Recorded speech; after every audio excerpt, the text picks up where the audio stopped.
이렇게 새해가 또 밝았고 또 새날이 하나님 앞에 우리에게 기회로 주어졌습니다.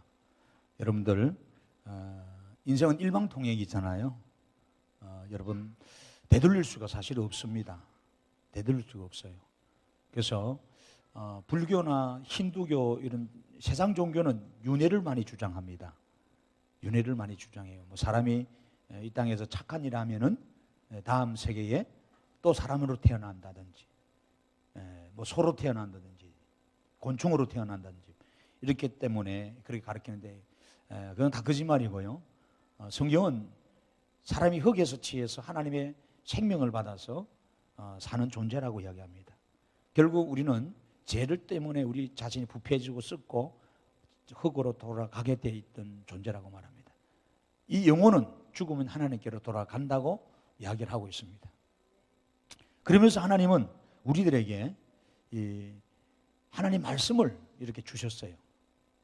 이 말씀을 통해서 이 땅에서 육신을 입고 너희들이 어떻게 살아야 되는지를 하나님께서 가르쳐 주셨어요. 박찬수 집사님, 저 온풍기 단수를 좀 낮춰주세요. 박찬수 권사님, 온풍기 단수를 좀 낮춰주시라고. 지금 안에 좀 너무 덥지요? 좀 예배부들은 좀 신경을 좀 쓰십시오. 개척한 상태에서 예배할 수 있도록 너무 더워도 안 되고 너무 추워도 안 되니까 여러분 다 주의 좀 해주시기 바라고. 그래서 하나님 말씀을 주셨어요. 그 말씀 안에서 우리가 어떻게 잃어버린 생명을 찾게 되는지를, 그리고 잃어버린 행복을, 잃어버린 축복을, 영광을 찾게 되는지를 하나님은 말씀을 주셨어요. 그 성경은 말씀의 책입니다. 그런데 누구의 말씀이냐? 여기 서 있는 김 목사의 말이라면 여러분이 안 들어도 돼요. 아니면 박근혜 대통령 말이라도 안 들어도 돼요. 왜? 그 사람은 대통령한테 이제 끝날 거예요, 좀 이따가. 뭐 오바마 대통령도 마찬가지입니다. 세상 사람 말이라면 여러분이 취사 선택을 해도 돼요. 그런데 이 하나님 말씀이기 때문에 이것은 명령이거든요. 왕의 어명이거든요. 우리가 선택이 아닙니다. 그래서 이 하나님 말씀은 아멘하고 믿음으로 순종하는 거예요. 어떤 분은 성경을 읽고 연구하면서 막 분석하고 이해하고 논리 정연하게 뭐 해결하려고 하는데, 접근하는데 다 틀린 거예요. 성경 그렇게 처음 책이 아닙니다. 처음부터 출발이 그렇게 말하는 거예요. 이것은 하나님이 우리를 향한 계시기 때문에 우리가 받아들이면 돼요. 믿고 순종할 때 오늘 우리는 복을 받게 된다 이 말이에요. 그래서 그 말씀 대신 하나님께서 우리에게 이 말씀을 주셨는데 그 말씀을 가지고 이 땅에 오신 분이 예수님입니다. 그분이 여러분의 성탄절의 주인공 예수님이었어요. 그분이 오늘 우리에게 말씀을 주셨어요. 그러면서 그분이 말씀을 주시고 다시 부활하시면서 이제는 영원히 떠나지 않겠다고 하시면서 이제 우리 안에 말씀을 통해서 우리를 다시 한 번 더 조명해 주는 성령님 보내줬어요. 이 성령님은 보혜사라 그래요. 파라클레토스라 그러죠. 그래서 나를 돕고 조력하고 내 길을 인도하는 거예요. 그래서 성령님은 진리의 성령님이에요. 진리의 영, 진리의 영. 말씀과 역사하는 거예요. 그럼 내 안에 계시면서 하나님 말씀을 조명해 주셔서 살게 하는 거예요. 이게 중요한 겁니다. 그래서 2016년도는 우리 온 성도들이 매일 성경을 읽고 말씀 안에서 여러분 하나님과 소통하는 삶을 사셔야 돼요. 하나님과의 소통이 돼야 여러분 사람과의 관계가 열려집니다. 우리가 에바다 그래요. 에바다는 열린다는 말이거든요. 하나님과 관계가 소통이 안 되면 사람 관계가 다 막혀버립니다. 근데 하나님은 축복과 기적을, 이적을 사람을 통해서 하나님이 역사하세요. 갑자기 하늘에 돈다발이 떨어지지는 않습니다. 그런 미신적인 행위를 하지 마십시오. 그런 기복주의 버리세요. 그렇지 않습니다. 하나님은 심은 대로 거둡니다. 내가 사람들에게 어떻게 심었는가 굉장히 중요합니다. 하나님과의 관계가 연결되면 사람과의 관계가 연결돼요. 소통이 됩니다. 사람과의 관계가 소통이 되면 그 다음에 따라오는 것이 자동적으로 물통입니다. 물질이 소통이 된다는 거예요. 막혔던 물질이 소통이 열려지는 거예요. 그래서 우리는 만사 형통이 된다 그렇게 이야기합니다. 이 원리가 중요한데 분명한데 그렇지 않습니까? 여러분 거꾸로 생각해 보십시다. 우리가 지금 집에서 여러분 꼭지 털면 수돗물 사용하죠. 아침에도 씻고 오셨을 겁니다. 근데 이 물이 어디서 나와요? 내게서 나온 건 아닙니다. 우리 남한강과 북한강이 만나가지고 그 한강이 되잖아요. 여러분 거기에서 다 공급이 됩니다. 수도권에 물들이 들어옵니다. 한강이 마르고 남한강이 마르고 북한강이 마르면은 여러분 우리는 물을 못 먹습니다. 요 앞전에 우리 감으로 가지고 단수를 많이 우리는 못 느꼈는데 저 서해안 쪽에 있는 서산, 태안 뭐 이쪽으로 많은 분들 하루 3시간씩 물 주고 단수했다 그러더라고요. 이제는 좀 해제가 됐다 그래요. 하나님 은혜로 감사해서. 여러분 중요한 사실이에요. 우리가 아무리 발부동 쳐도 아무리 물을 사용하려 해도 꼭지 텄는데 꼭지 아무리 수백 개 달아놔도 물이 근원지에서 안 주면은 소용이 없어요. 복의 근원지, 여러분 삶을 생명으로 이끌어가는 근원지 하나님이신데 거기가 여러분 잠겨있고 소통이 불통이 되면은 아무리 애써도 여러분 헛일인 거예요. 그래서 올 한 해는 여러분들 하나님 말씀 안에서 하나님과 먼저 깊은 교류하세요. 그래서 52주 예배가 성립돼요. 예배 첫 단추를 잘 끼야 돼요. 주일 예배, 수요 예배, 금요 예배, 목장 예배, 새벽 예배 여러분 승리하세요. 응? 이런 은혜가 여러분은 일어나야 됩니다. 그래서 열심히 말씀 읽고 말씀 붙들고 기도하세요. 그리고 말씀 붙들고 여러분 살아가실 때, 사역하실 때 하나님이 영광을 받고 우리 삶이 복되어지는 거예요. 오늘 계속해서 제가 3주째 여러분에게 이 사관의 이야기를 하잖아요. 주님의 길을 여러분 예비하는 사람입니다. 이 사람은 제사장이지만 나이가 늙었습니다. 그런데 이 사람이 지금 우리에게 지금 오늘 시대에 사는 우리의 2002 이후에 사는 우리에게 주는 교감이 있어요. 영적인 선배로서 우리에게 주는 교훈이 있어요. 그래서 제가 설교를 하는 겁니다. 그 시대는 참 암울한 시대거든요. 빛이 없었던 시대. 로마가 나라를 다스리고 정복을 나라 잃어버린 이스라엘 나라가 없는 시대예요. 믿을 만한 종교인들은 다 부패하고 타락한 그런 시대였어요. 정치인들도 종교인들도 마찬가지예요. 그런데 이 사람은 하나님 말씀을 주야로 사실 읽고 기도했어요. 환경을 돌파할 수 있는 힘은 거기서 나온 거예요. 근데 남들에게 손가락 받고 조롱받았지만은 그럼 이겼어요. 결국 하나님은 세례 요한을 주었단 말이에요. 세례 요한을 늦음하게 이 아이는 이 나라를 살릴 위대한 아들이 됩니다. 그런데 그는 그 자랑을 앞세우기보다는 예수 그리스도가 이 땅에 온 거, 메시아가 도래한 것에 대해서 주님의 속량에 대해서 오히려 자랑하고 찬양하고 감사합니다. 그리고 힘들지만은 어렵지만은 여러분 예로부터 전해지는 말씀을 붙들고 선지자들이 수없이 외쳤던 그 메시아 말씀을 붙들고 저는 말씀을 신뢰하면서 오늘을 기다렸던 인물이 사가랴입니다. 그래서 지난 시간에 말씀 붙들고 살아라 말씀드렸어요. 성경 이야기는 전부 다 이 땅에 메시아로 오실 예수님의 이야기였거든요. 신약도 다 예수님의 이야기인 거예요. 우리가 말씀 안에서 그분을 붙잡아야 돼. 왜? 그분이 그랬거든요. 요한복음 14장 6절에 나는 길이다. 나는 진료, 나는 생명이다. 나로 말미암지 않고는 아무도 아버지께 갈 자가 없다. 안 되는 거예요. 그런데 우리는 예수 외에 다른 길이 있는 줄 알고 열심히 길을 만들어 봐요. 헛된 일입니다. 마귀는 많이 이야기합니다. 세상은 많이 이야기합니다. 예수 외에 다른 길이 있다. 종교다운지 WC 운동들이 지금 일어나잖아요.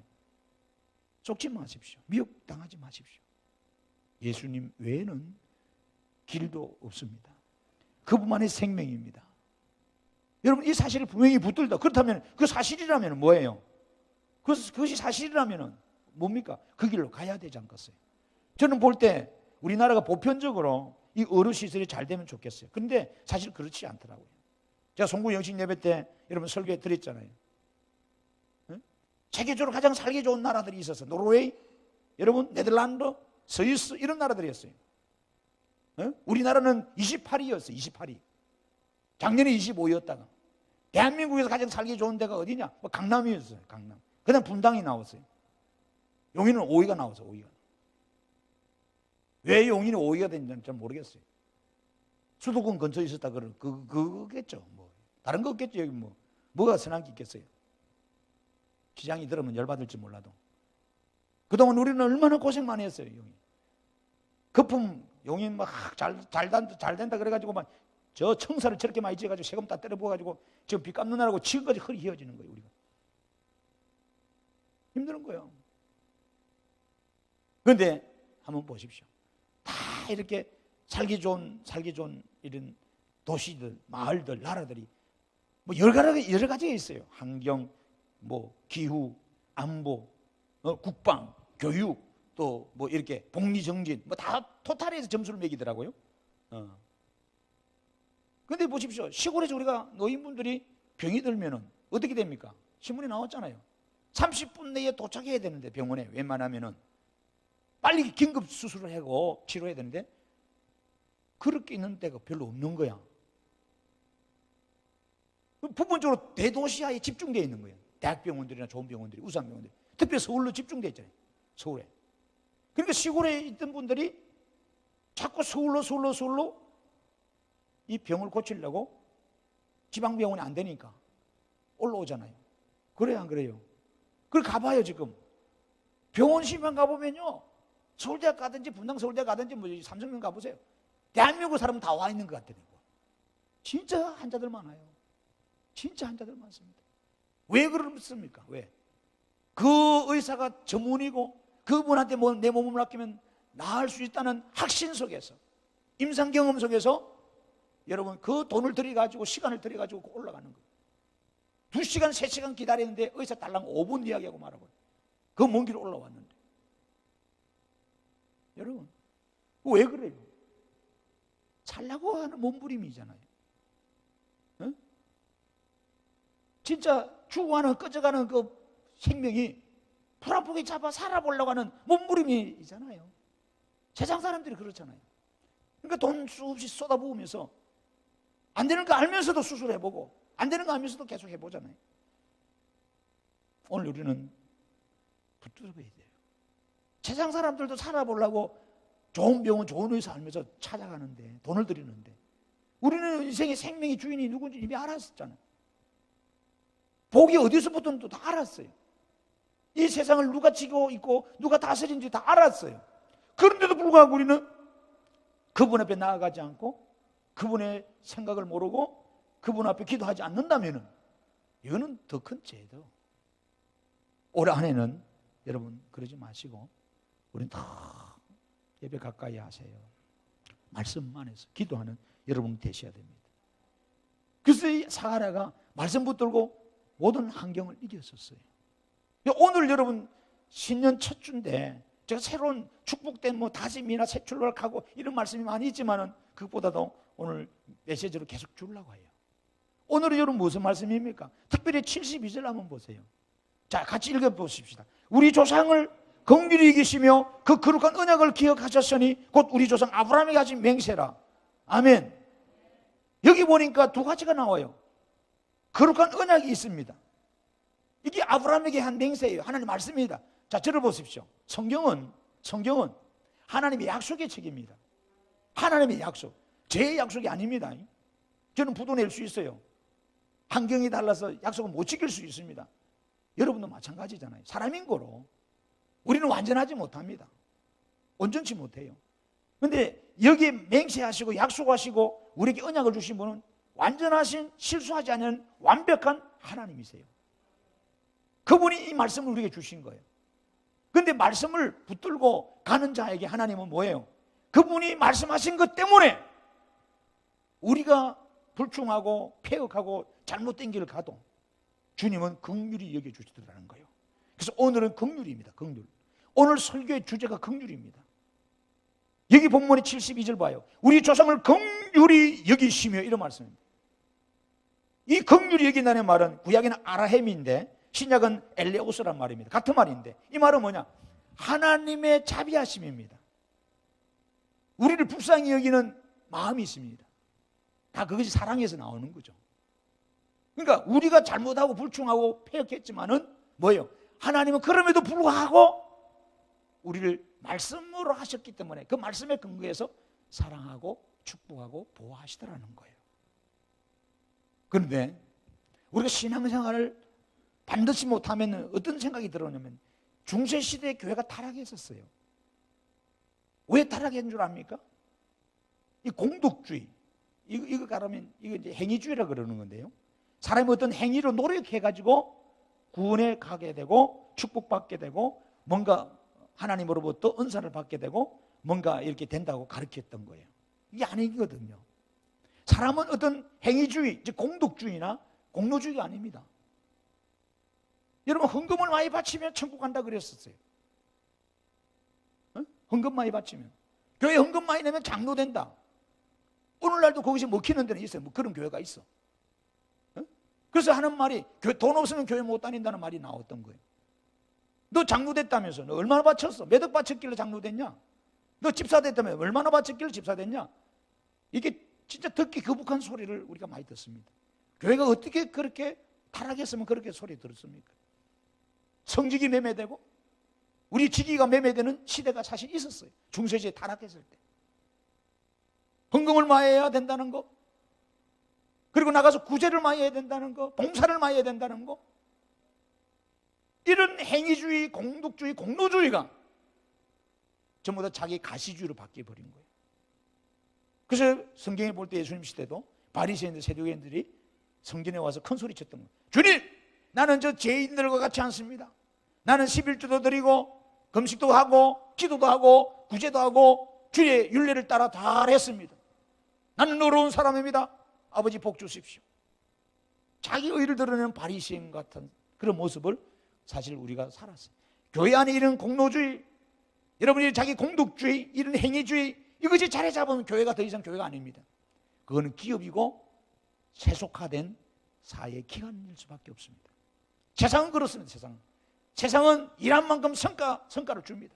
수고한 만큼 애를 쓴 만큼 팁을 줍니다. 세상은 그래요. 그래서 1등만 알아주는 것이 세상입니다. 그런 교회는 그렇지 않습니다. 오늘 여러분이 여기에 나와서 저와 예배드립니다. 이 새해 첫날을 맞았습니다. 우리는 무엇으로? 그분이 말씀하신, 예로부터 말씀하신 언약의 긍휼로 인해서 여러분 예배합니다. 우리가 구원받은 것이 여러분 잘나서가 아닙니다. 여러분이 은사 받고, 여러분이 직분 받고, 교회에서 일하는 거, 여러분 탁월하게 뛰어나서 아닙니다. 자꾸 세상 사람은 그런 잣대로 세우려고 그럽니다. 그러면 서울대학 교수들 다 불러가지고 교회 목자시키지. 여러분 그렇지 않습니까? 서울시향 오케스트라 들고 찬양단도 시키지. 그러면 교회가 잘 돌아가겠죠, 그죠? 천만의 말씀. 그게 아닙니다. 하나님의 은혜를 아는 사람, 하나님의 말씀을 아는 사람, 하나님의 축복을 아는 사람. 그래서 우리가 여기 앉아 있는 것은 우리의 공로주의가 아니라 하나님이 말씀하신 그 긍휼로 인해서 내가 여기 앉아 있다. 그래서 오늘 우리가 성만찬을 했어요. 이 성만찬 유카리스트라 그래. 감사라 이 말이에요. 감사. 주한 나에게 거부름에도 불구하고 오늘 하나님 자녀 삼아서 이 떡과 잔을 뗄 수 있도록, 이에게 와서 예배할 수 있도록 너무 감사합니다. 그래서 감사하는 이 은혜를 아는 사람은 자원함이 나온 거예요. 자원. 그리고 즐거움과 기쁨으로 교회 예배하며 사역합니다. 저는 주님 오실 때까지 이 목회 차량이 변함이 없습니다. 제가 수없이 여러분에게 강조했던 겁니다. 제가 몰라서 그런 게 아닙니다. 좀 더디 갈지라도 우리 성도님들이 하나님의 말씀으로 감동이 되고 모두가 자원할 때까지 기다렸던 거예요. 자원할 때까지 기다리는 거예요. 그리고 자원과 동시에 즐겁고 기쁨 속에 일하는 것이 하나님이 원하는 것이니까. 하나님이 받는 것이 다 그런 거예요. 찬양도 헌금도 봉사도 모든 것이 다 그런 겁니다. 여러분 그렇지 않으면 하나님이 우리 예배 기도 안 받습니다. 이 원리를 이 사가랴가 오늘 우리에게 가르쳐 주고 있었습니다. 이스라엘 백성은 수많은 거역과 불충과 폐역과 불순종의 제약에서도 하나님의 긍휼로 인해서 오늘 구원받았다는 사실을 이 사가랴가 고백하고 있던 것을 보게 됩니다. 사랑하는 성도 여러분, 오늘 우리 조상을 긍휼히 여기시고 그걸 언약을 기억하셨다는 이 사실이 보통 말이 아닙니다. 여러분 무슨 근거로 살아가십니까? 우리가 무슨 공로주가 대단합니까? 뭐 교회다가 뭐 한 게 뭐 있습니까? 아무래도 우리는 갚을 수가 없어요. 저 여러분 강릉 바닷가 가서 저 바닷물을 다 퍼날란다 해도 저것이 다 나의 돈이라 할지라도 다 바친다도 내가 구원받을 수 있을 것 같아요? 안 됩니다. 여러분. 안 됩니다. 세계 성녀라 그러고 여러분 세계 고아의 어머니라 그런 여러분 테레사 수녀 그의 선행을 통해서 구원을 받았다고요? 속지 마세요. 아닙니다. 아닙니다. 여러분. 예수 그리스도의 값없는 보혈로 인해서 조건 없는 여러분 속죄를 인해서 오늘 여러분이 구원받고 이 자리에 앉아있게 된 거예요. 그러므로 교회 안에서 이 사실을 알고 우리가 자원함으로 즐거운 마음으로 기쁜 마음으로 하나님 앞에 올 한 해 예배하며 사역해야 됩니다. 오늘 사례가 붙들고 있는 신앙의 영성 하나가 바로 그겁니다. 자기 노후에 메시아를 볼 수 있고 시대를 깨우고 살릴 주님의 길을 예비한 아들 세례 요한을 얻게 됨도 다 하나님의 긍휼 때문이라고 그가 지금 고백하고 있습니다. 올 한 해는 하나님의 은혜와 그분의 긍휼과 그 언약을 근거한 축복으로 내가 살았습니다라고 고백하는 여러분 되기 바랍니다. 그런 일이 많이 일어나야 돼요. 아니야 내가 이 교회 주인이야. 내가 뭐 다 했어. 내가 손 안 댄 게 어디 있어. 이렇게 못된 생각 가지고 있으면 안 돼요. 이런 공로주의가 판을 치는 교회는요 더 이상 교회가 아닙니다. 주님의 영광이 떠나버려요. 그래서 오늘날 교회들이 싸우고 고소 고발하고 문제가 생기는 이유가 그런 거 아니겠어요? 사랑하는 성도 여러분, 주님의 은혜에 감사하면서 우리 교회가 든든히 서기를 소망합니다. 출애굽기 14장에서 34장에 여러분 우리가 송구 영생 기도회로 제가 조금 여러분에게 말씀을 드렸어요. 저를 보십시오. 찾지 마시고. 시간이 많이 없습니다. 지금 14장에서 34장 줄거리를 쭉 보면은 이스라엘 백성이 수없이 패역하고 불순하고 거역했었습니다. 하나님이 430년 동안 애굽에 종살이하는 것들을 여러분 때가 되어서 모세를 통해서 구원해 주셨어요. 이제는 다 된 줄 알았습니다. 하나님 약속했거든요. 내가 너희들을 적각 꾸리려는 축복의 땅, 자유의 땅, 행복의 땅으로 이끌을 거다. 그래서 모세를 보냈어요. 모세도 그렇게 이야기했고요. 야 이제는 우리는 해방이다. 이제는 더 이상 종이 아니다. 이제는 우리는 자유다. 우리 집으로 돌아갈 수 있다. 얼마나 기쁘겠어요. 좋았어요. 그런데 하나님이 이끌어가는 길을 보니까 기가 차거든. 그래서 하나님의 인도, 하나님의 계획은 우리하고는 다릅니다.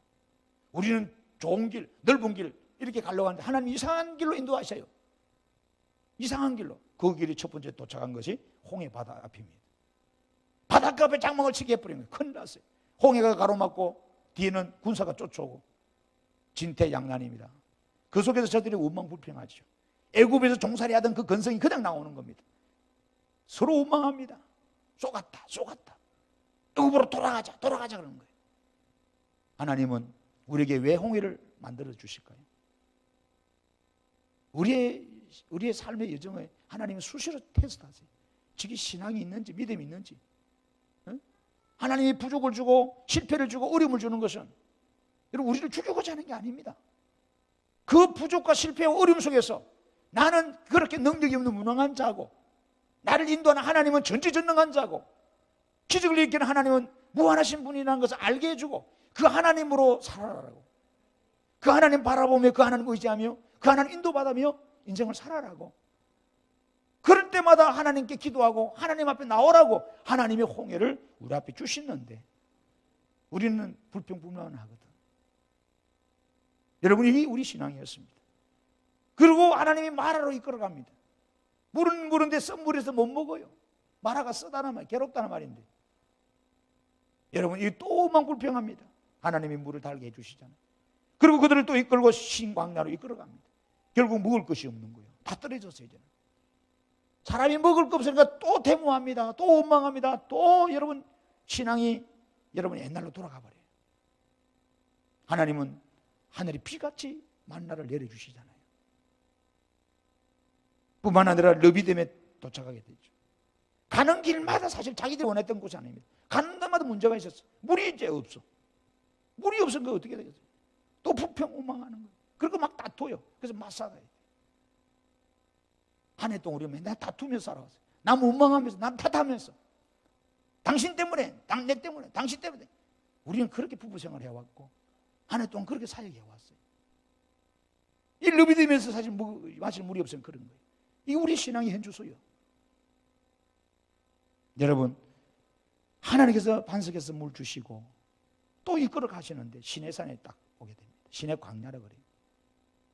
거기서 모세가 하나님께 부름받습니다. 야, 모세야, 너 올라와라. 올라가서 여러 차례 올라갔다 하지만은 하나님께서 모세를 올리는데 40주야를 시내산 꼭대기에 있게 하십니다. 시내산을 여러분 잘 아는 호렙산이라고 그래요. 그리고 하나님의 산이라고 그러기도 하고 말씀의 산이라고 그러기도 합니다. 같은 말이에요. 근데 올라간 모세가 40일 동안 올라가서 안 내려오니까 밑에 있는 사람들이 기가 차거든. 근데 모세는 거기서 뭐 했어요? 하나님이 앞으로 말씀으로 너희들이 살아야 되기 때문에, 말씀으로 이끌어 가야 되기 때문에 말씀을 주신 거거든. 십계명 주신 거예요, 십계명. 그래서 이 십계명을 하나님이 공부시킨 거예요, 모세를 40일 동안. 그 모세 보고 그랬거든. 네 이 말씀을 내려가서 네 자식들에게, 후손들에게 잘 가르쳐서 하나님만을 잘 경외하도록 배우게 하라. 그리하면 내가 영원히 너희를 떠나지 않고 너희들이 길에 복을 줄 것이다. 그랬어요, 하나님. 근데 모세는 열심히 공부하고 있었어요. 열심히. 그런데 막상 여러분, 하나님이 이제 내려가라고 해요. 내려가서 내려보니까 뭐예요? 기다려야 할 이들이 우상 숭배하고 있어요. 자기들이 금가락지를 모아가지고 항소를 만들어, 아피스라는 항소 금송아지를 만들어가지고 거기다 절하고, 이제 네가 우리 하나님이다, 우리를 인도하라, 이거예요. 기가 찹니다. 그것을 단순히 춤추고 놀았다, 그 표현은 단순히 춤추고 놀은 게 아닙니다. 성적 유의입니다. 엄란한 짓을 했어요. 동성연을 했어요, 그 자리에서. 여러분, 가나안 우상은 다 그렇습니다. 전부 다. 그러니까 모세가 얼마나 분노합니까? 얼마나 화가 났을까요? 하나님의 바로 받은 십계명 돌판을 던져버려요. 깨버립니다. 그를 갈아서 먹이게 하고, 하나님 편의 선자는 다 내게 오라 그럴 때 레인들이 옆에 서게 됩니다. 다 칼을 차서 이제 저 앞에 우상 숭배했던 자들 다 죽여버리라. 네 자식이든 네 부모든 네 아내든 다 가감없이 죽여라. 그래서 레인들이 자기 형제 자기 자식 다 죽여버립니다. 그날 죽은 자가 3,000명입니다. 왜 하나님께서 여러분 자기 처자식까지 죽일 정도로 우상을 그렇게 하나님 끊게 하셨을까요? 우상 숭배는 하나님이 가장 싫어하는 것이기 때문에, 하나님 외에 다른 걸 섬기는 것 자체가 하나님 가장 싫어하는 것이겠어요. 그런 폐역의 짓을 저질렀어요. 그런데도 불구하고 여러분, 그들은 계속 인도받습니다. 근데 하나님이 이야기합니다. 너희들 길이 가라. 내가 그 땅은 너에게 준다. 내 사자를 앞서서 대적들을 다 친다. 그러나 나는 너희들과 이제 더 이상 동행하지 않겠다. 하나님 선언을 해버려요. 모세가 걱정이 됐습니다. 하나님이 안 가시면 어떻게 해야 됩니까? 용서해달라고. 저들이 완악하고 폐역해서 어리석어서 그렇다고 용서해달라고 간절히 구하고 부르짖습니다.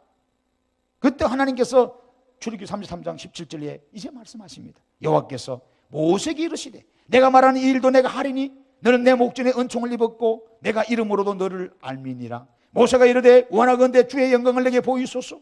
여호와께서 이르시되 내가 내 모든 선한 것을 내 앞으로 지나가게 하고 여호와 이름을 내 앞에 선포하리라. 하나님은 지금 하나님 이름을 이야기합니다. 이 말은 뭐예요? 하나님 이름 안에 속성이 있어요. 그분 속성 안에 사랑이 있습니다. 자비가 있습니다. 긍휼이 있습니다. 용서가 있습니다. 용서해 주겠다 이 말이에요. 함께 하겠다 이 말이에요.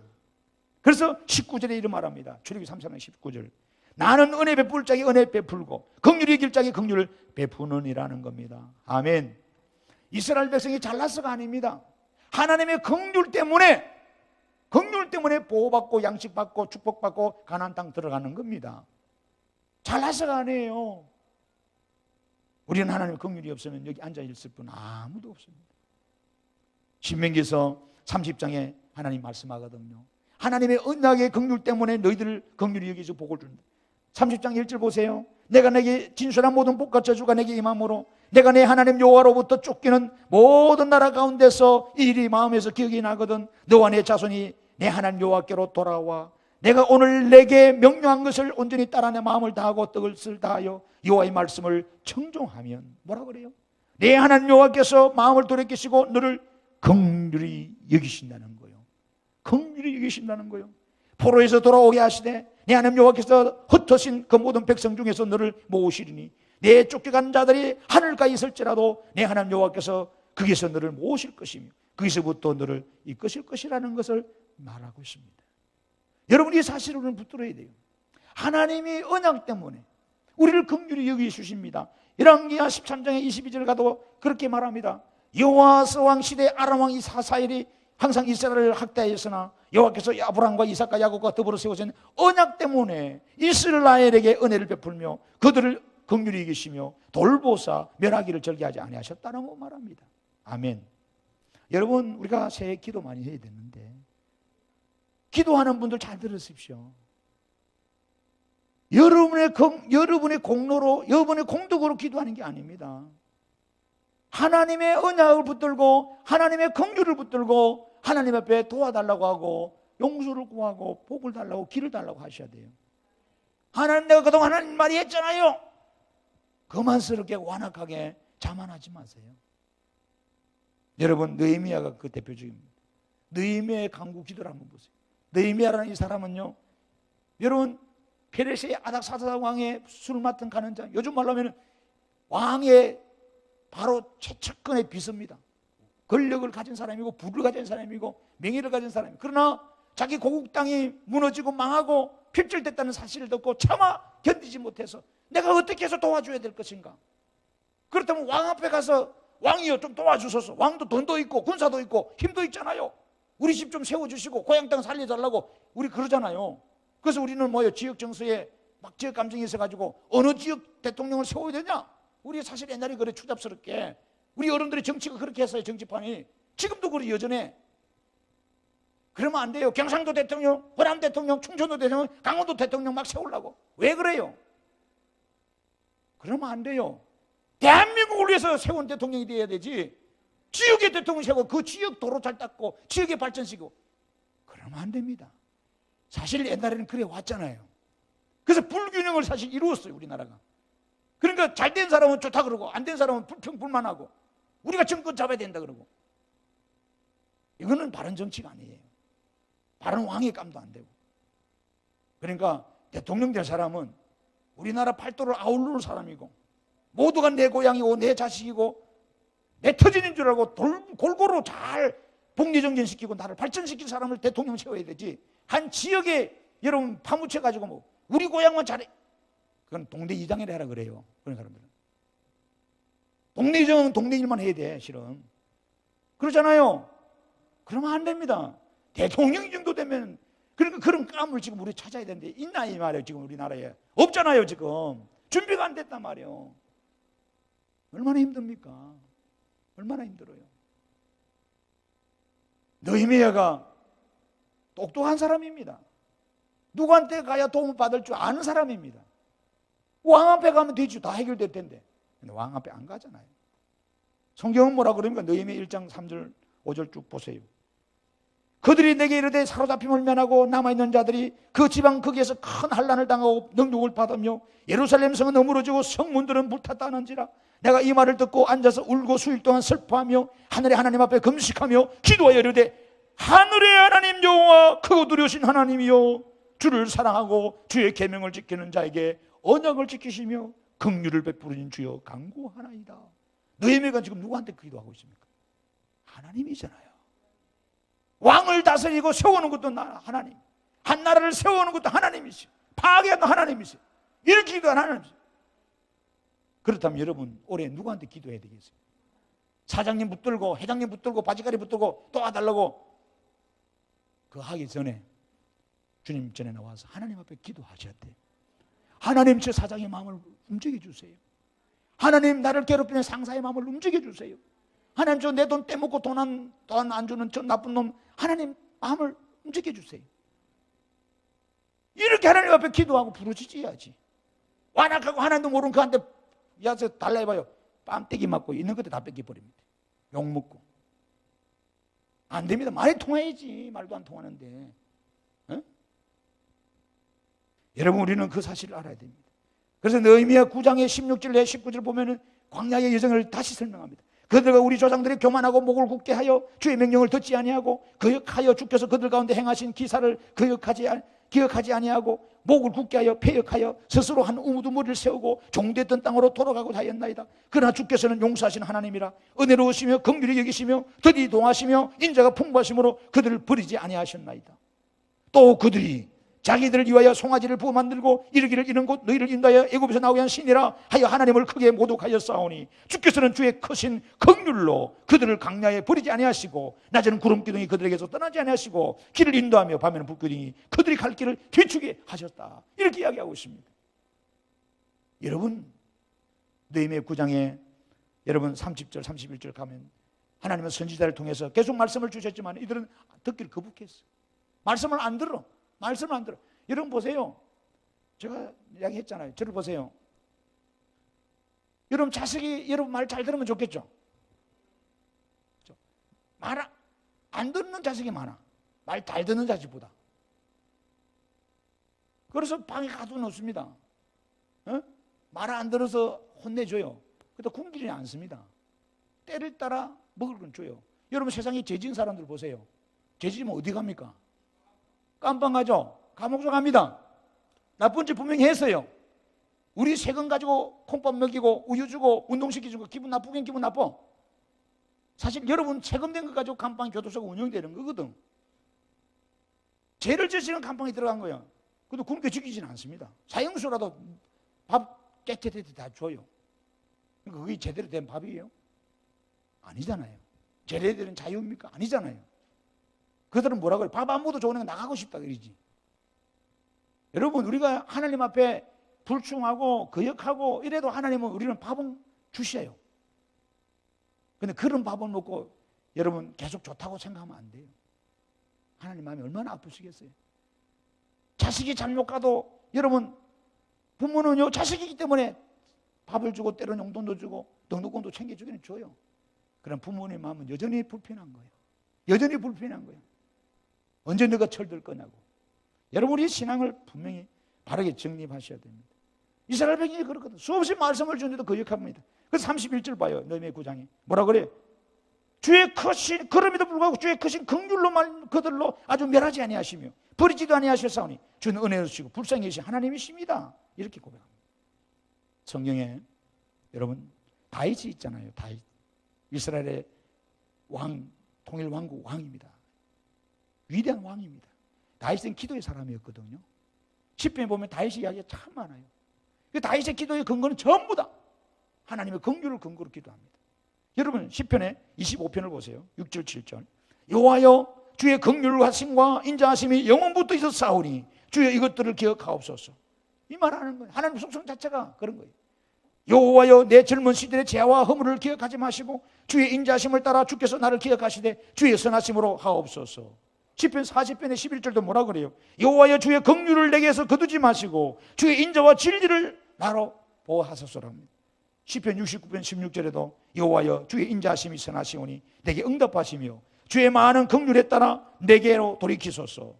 그래서 그분은요 주님 앞에 주신 긍휼이 너무 많아서 여러분 찬송하고 노래하고 감사하잖아요. 시편 103편에 보세요. 3절 4절에 그가 내 모든 죄악을 사하시고 내 모든 병을 고치시고 내 생명을 파멸해서 성량하시고 인자와 긍휼로 간을 씌우시며 좋은 곳으로 내 소원을 만족하게 하사 내 청춘을 독수리같이 새롭게 하시는도다. 아멘.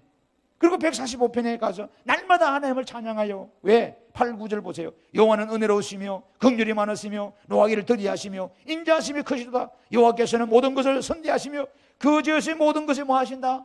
긍휼을 베푸시는도다. 아멘. 하나님의 긍휼이 없으면 안 돼요.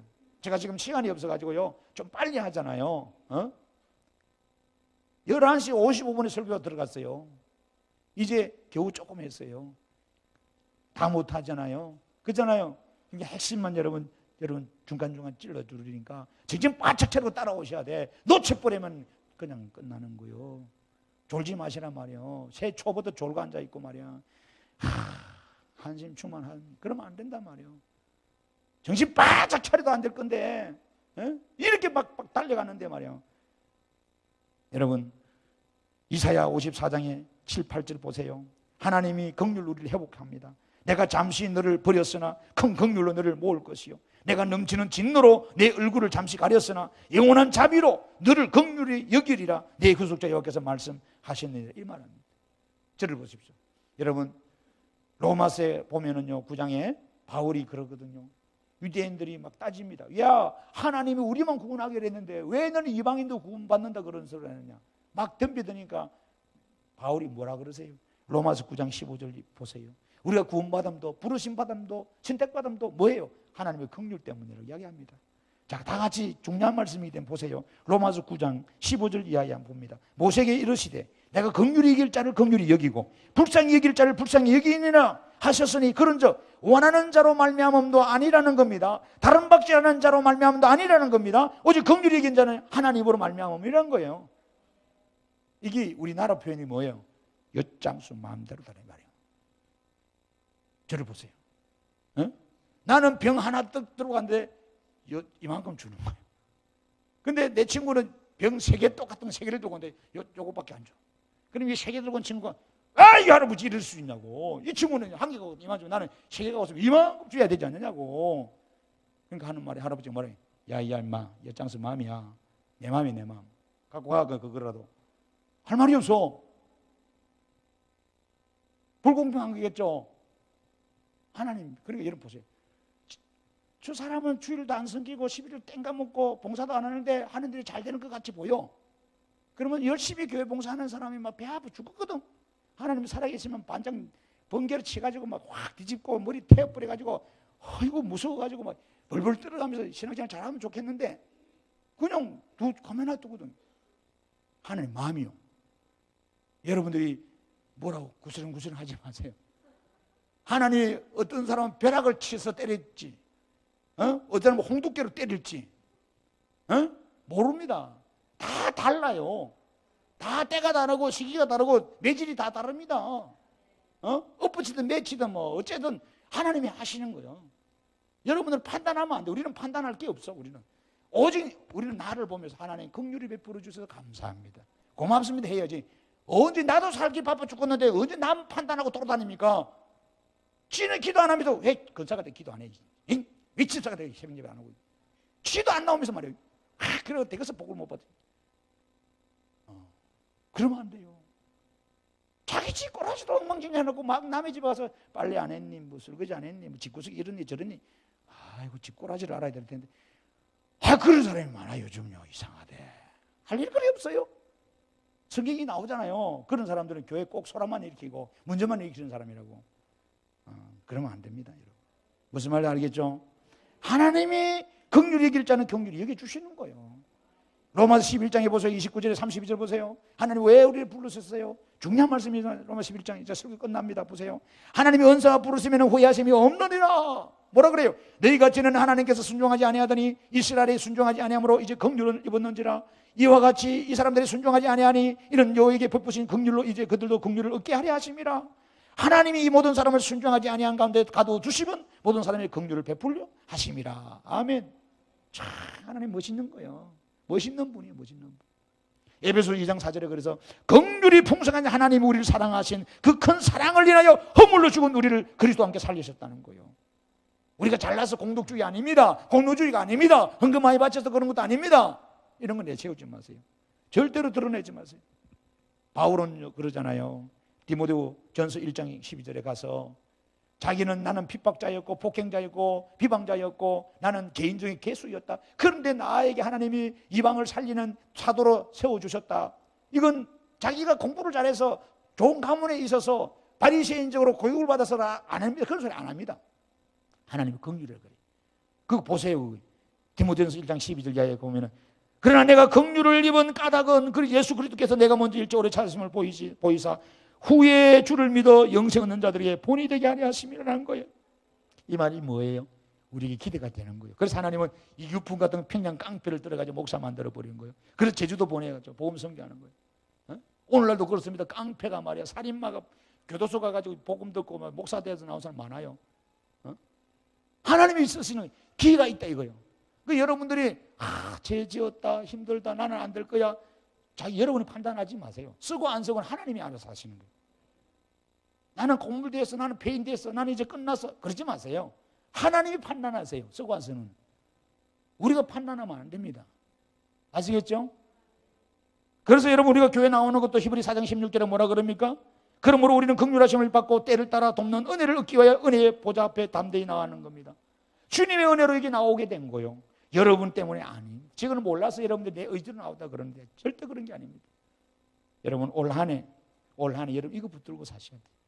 나의 나 된 것은 하나님 은혜고, 내가 사명 감당하고 직분 감당하고 내가 사업하고 내가 건강하게 살아가는 거, 가정을 누리는 거, 생업하는 거, 직장생 이거 하나님의 긍휼로 축복받아서 가는 것이지, 내가 뭐 남들보다 잘나서 똑똑해서 뭐 있어서 배워서 그러다가요 큰일 납니다. 안 돼요.